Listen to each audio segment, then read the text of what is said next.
যুক্তরাষ্ট্রে দীর্ঘদিন ধরে চলা বার্ড ফ্লুর প্রভাবে ডিমের সংকট তীব্র আকার ধারণ করেছে। ২০২২ সাল থেকে শুরু হওয়া এই মহামারীতে দেশটির খামারগুলোতে ১৫ কোটিরও বেশি মুরগি মারা যায়। এতে ডিমের উৎপাদন আকস্মিকভাবে কমে যায়, দামও বেড়ে যায় রেকর্ড পরিমাণ। এই পরিস্থিতি সামাল দিতে $১০০ কোটি একটি পরিকল্পনা ঘোষণা করেছে ট্রাম্প প্রশাসন। এই উদ্যোগের আওতায় আমদানির পাশাপাশি খামারিদের আর্থিক সহায়তা ও খামারের নিরাপত্তা ব্যবস্থা উন্নত করা হবে।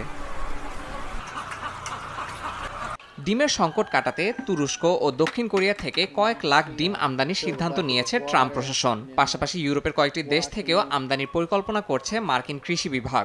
এরই মধ্যে পোল্যান্ড ও লিথুনিয়ার সংশ্লিষ্ট সংস্থাগুলোর সঙ্গে আলোচনা হয়েছে বলে জানা গেছে। তবে এই উদ্যোগ সাময়িক উল্লেখ করে প্রশাসন জানায়, দেশীয় খামারগুলো পুনরায় উৎপাদনে ফিরলে আমদানির উপর নির্ভরশীলতা কমিয়ে স্বাভাবিক সরবরাহ নিশ্চিত করা হবে।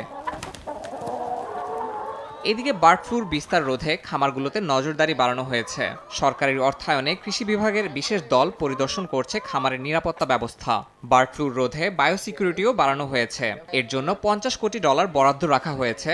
একই সঙ্গে $১০ কোটি ব্যয় করা হচ্ছে ভ্যাকসিন গবেষণায়, যাতে ভবিষ্যতে এই ধরনের মহামারী এড়ানো যায়। এছাড়া ক্ষতিগ্রস্ত খামারের জন্য $৪০ কোটি একটি আর্থিক সহায়তা কর্মসূচি চালু করা হয়েছে। তবে বিশেষজ্ঞরা বলছেন, সংকট পুরোপুরি কাটিয়ে উঠতে কয়েক মাস লেগে যেতে পারে। ডিমের সংকটের জন্য আগের সরকারের উপর দায় চাপিয়েছে ট্রাম্প প্রশাসন। তবে বিশেষজ্ঞদের মতে, সাম্প্রতিক সংকট শুধুমাত্র প্রশাসনিক সিদ্ধান্তের কারণে নয়, বরং দীর্ঘদিন ধরে চলা বার্ড ফ্লুর প্রভাবে এটি চরমে পৌঁছেছে। নতুন আমদানি উদ্যোগ পরিস্থিতি কতটা সামাল দিতে পারবে তা দেখার অপেক্ষায় বাজার বিশ্লেষকরা। ইয়াসিন মোহাম্মদ জিসান, সময় সংবাদ।